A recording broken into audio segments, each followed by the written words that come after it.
یہ کیس دل کو چھو لینے والی جذبات کی شدت، پچھتاوے، ٹوٹتے رشتوں اور نکھرتی سچائیوں سے لبریز ایک ایسا موڑ لاتی ہے جس کے بعد کسی کی زندگی پہلے جیسی نہیں رہتی۔ تیمور، جس کا غرور اور خود غرضی آج خاک میں مل چکی ہے، اب وہ ایک کمرے کے کونے میں خاموش بیٹھا ہے، نظریں جھکی ہوئی، چہرہ شکست خوردہ۔ ایسے میں اس کی ماں کمرے میں داخل ہوتی ہے، آنکھوں میں آنسو، آواز میں لرزش۔ وہ کہتی ہے، تیمور بیٹا، یہ تم نے کیا کر دیا؟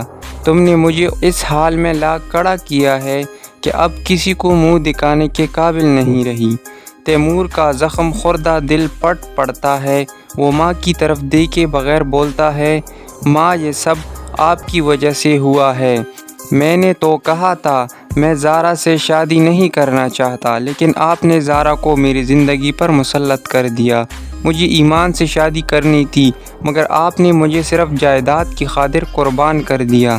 ماں کی آنکھوں سے بے اختیار آنسو بہہ نکلتے ہیں۔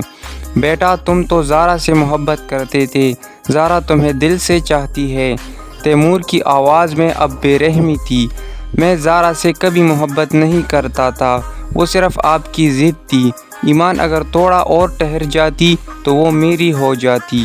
ماں نے لرزتی آواز میں پوچھا، اب کیا چاہتے ہو؟ تم تو شادی شدہ ہو۔ تیمور، میں ایمان سے شادی کرنا چاہتا ہوں، زارا کو طلاق دے دوں گا، میں اس کے ساتھ ایک لمحہ بھی نہیں گزار سکتا۔ یہ الفاظ زارا کے دل پر بجلی بن کر گرتے ہیں، کیونکہ وہ تو دروازے کے پیچھے کھڑی یہ سب کچھ سن رہی تھی۔ طلاق، یہ لفظ سنتی ہی زارا کے قدم لڑکھڑاتے ہیں اور وہ بے ہوش ہو کر زمین پر گر جاتی ہے۔ تائی فوراً اندر بھاگتی ہے، چیخ چیخ کر زارا کو ہوش دلانے کی کوشش کرتی ہے، لیکن زارا بے جان پڑی ہے۔ ہسپتال کا منظر، ایمرجنسی وارڈ کی لال بتی جل رہی ہے۔ تیمور کے چہرے پر اب خوف ہے۔ وہ ڈاکٹر سے لرزتے لہجے میں کہتا ہے، ڈاکٹر صاحب، زارا کو کچھ نہیں ہونا چاہیے، اور میرا بچہ، وہ تو ٹھیک ہے نا؟ ڈاکٹر کا جواب سرد اور فکر انگیز ہوتا ہے، اب صرف دعا کریں۔ زارا شدید ذہنی دباؤ میں ہے، اس کی حالت نازک ہے۔ دوسری طرف ایک نئی صبح کی کرن ابھرتی ہے۔ ایمان اور بلال کے درمیان چھائے غلط فہمیوں کے سائے چھٹنے لگے ہیں۔ بلال نے سنا کہ ایمان نے احد کے سامنے یہ قبول کیا تھا کہ وہ بلال سے محبت کرتی ہے۔ یہ سن کر بلال کے دل میں محبت اور نرمی کی ایک نئی لہر دوڑتی ہے۔